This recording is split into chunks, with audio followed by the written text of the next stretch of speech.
أشهد أن لا إله إلا الله. أعوذ بالله من الشيطان الرجيم. إنما التوبة على الله للذين يعملون السوء بجهالة ثم يتوبون من قريب فأولئك يتوب الله عليهم وكان الله عليما حكيما. رب اشرح لي صدري ويسر لي أمري واحلل عقدة من لساني يفقه قولي فالحمد لله والصلاة والسلام على رسول الله وعلى آله وصحبه أجمعين ثم أما بعد السلام عليكم قرآن ويكلي. আজকে ইনশাআল্লাহ আমি আপনাদের সাথে সূরা নিসার 17 নম্বর আয়াত নিয়ে কিছু কথা বলবো। বান্দা যখন আল্লাহর দিকে ফিরে আসে, আল্লাহ তাআলাও তখন তার বান্দার দিকে ফিরে আসেন। আল্লাহ তাআলা বলেন ইন্নামাত তাওবাতু আলাল্লাহ। ফিরে আসা, কেউ যদি খাঁটি মনে সত্যিকারভাবে আল্লাহর দিকে ফিরে আসতে চায় তবে তাকে কিছু শর্ত মেনে নিতে হয়। অন্য কথায় আরবি শব্দ ইন্নামা বিশেষ কিছু বোঝাতে ব্যবহৃত হয়ে থাকে। আপনি যখন প্রশান্ত হৃদয়ে আল্লাহর দিকে ফিরে আসার চিন্তা করেন, আপনি এই শর্তগুলো পূরণ করে ফিরে আসতে পারেন। তাই আয়াতের প্রথমে ইন্নামা শব্দটি ব্যবহার করা হয়েছে। আল্লাহ তাআলা বলেন ইন্নামাত তাওবাতু আলাল্লাহ। নিশ্চয়ই আল্লাহ তাআলা আপনার তাওবা কবুল করা তার নিজের উপরে অপরিহার্য করে নেবেন। যদি আপনি এই শর্তগুলো মেনে নেন, তিনি নিশ্চয়ই কবুল করবেন। للذين يعملون السوء بجهالة এই তাওবা গ্রহণযোগ্য হবে তাদের জন্য।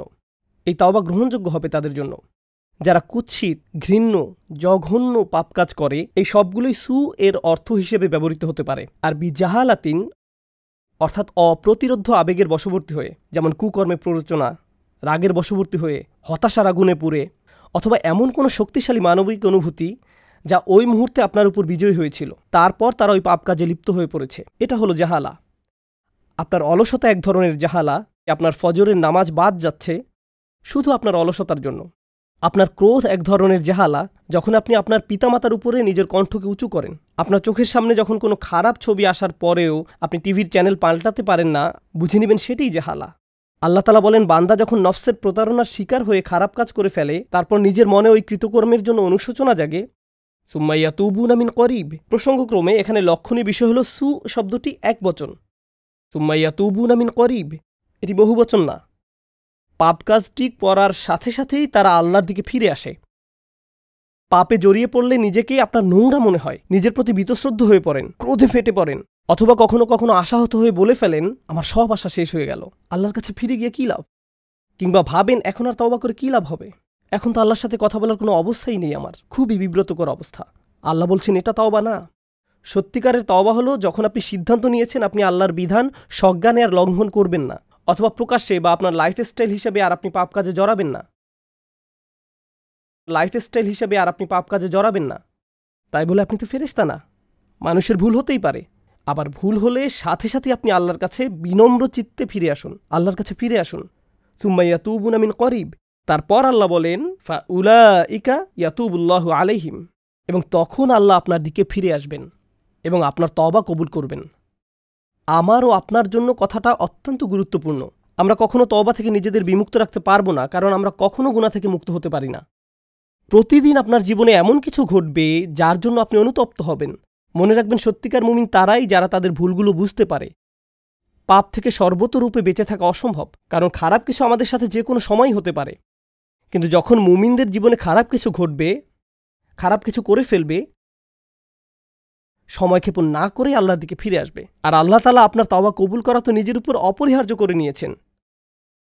ওয়া কানা আল্লাহু আলিমান হাকিমা। আর আল্লাহ হচ্ছেন সর্বজ্ঞ এবং পরম জ্ঞানী। আল্লাহ জানেন আপনি কি অবস্থায় আছেন। আপনারা জানেন একজন অপরাধীর অপরাধ যখন বিচারকের সামনে উপস্থাপন করা হয়, তখন অপরাধী ব্যক্তি এবং তার পক্ষের উকিল বিভিন্নভাবে বিচারকের সহানুভূতি আকর্ষণের চেষ্টা করে। যেমন তারা বলে আপনি জানেন যে মূল ঘটনা এমন ছিল না, অথবা মূল ব্যাপারটা শুনলে হয়তো আপনি আপনার সিদ্ধান্ত থেকে ফিরে আসবেন। কিন্তু আল্লাহ তাআলা আপনার সব কিছু জানেন, তিনি আলিম। আপনি আল্লাহ তাআলার চেয়ে উত্তম কৌশলী হতে পারবেন না, এবং তিনি জানেন আপনার অপরাধ ক্ষমার যোগ্য কি না। ওয়া কানা আল্লাহু আলিমান হাকিমা। আল্লাহ হচ্ছেন সর্বজ্ঞ, পরম জ্ঞানী। তাই আমি আল্লাহ তাআলার কাছে দোয়া করি এই রমজানে তওবা করাটা যেন আমাদের অভ্যাসে পরিণত হয়। তওবা যেন আমরা নিয়মিতভাবে, সচেতনভাবে এবং সজ্ঞানে করি। মসজিদে সবাই যখন দোয়া করে আপনি তখনই শুধু তওবা করেন এমন না। গাড়ি চালানোর সময় তওবা করবেন, কারণ আপনি এমন কিছু দেখছেন যা আপনার দেখা উচিত না। আপনার কান দিয়ে এমন কিছু শ্রবণ করছেন যা আপনার শোনা উচিত হয়নি। অথবা এমন কোনো আড্ডার মাঝে আপনি উপস্থিত ছিলেন যেখানে যাওয়া আপনার উচিত হয়নি। হয়তো আপনি নিজের অজান্তেই ওই আসরে আপনার ভাই, আপনার বোন, পিতা বা আপনার কোনো বন্ধুকে নিয়ে গীবতে জড়িয়ে পড়লেন। আপনি এমন ব্যক্তি না যে স্বীকার করে না যে ওটা আসলে গীবত ছিল। আপনি ওই রকম ব্যক্তি যে নিজের ভুল ধরতে পারেন আর বলেন ওইটা আসলে গীবত ছিল। আপনি নিজেকে চেক করেন আর তাওবা করেন। সাথে সাথে আমি আল্লাহর কাছে দোয়া করি আল্লাহ তাআলা যেন আমাদের বেশি বেশি তাওবা করার তৌফিক দান করেন এই মাসে, এবং আমাদের সকল তাওবা যেন কবুল করেন। বারাকাল্লাহু লি ওয়া লাকুম। ওয়াসসালামু আলাইকুম ওয়া রাহমাতুল্লাহি ওয়া বারাকাতুহু। أشهد أن لا